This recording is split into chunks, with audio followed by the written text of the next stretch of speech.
નેતાઓએ મોટી મોટી બાબતો તો ખરી જ, પરંતુ નાની નાની બાબતોનું પણ ધ્યાન રાખવાની જરૂરત છે. ક્યાંક તમે પણ વિવાદના વંટોળે ના ચડી જાઓ, તમે પણ વિવાદના ચોપડે ના ચડી જાઓ, કારણ કે ચૂંટણી આવી રહી છે.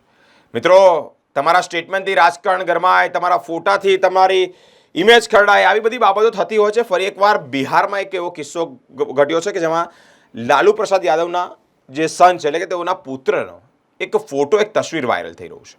ફીસ ખાઈ રહ્યા છે મિત્રો, મચ્છી એટલે કે માછલી ખાઈ રહ્યા છે. જે પ્રમાણે આ માહિતી મળી રહી છે તે જ પ્રમાણે લાલુ પ્રસાદ યાદવના પુત્ર પૂર્વ ઉપમુખ્યમંત્રી તેજસ્વી યાદવ સંઘર્ષને આમંત્રણ આપી રહ્યા હોય તેવું લાગી રહ્યું છે.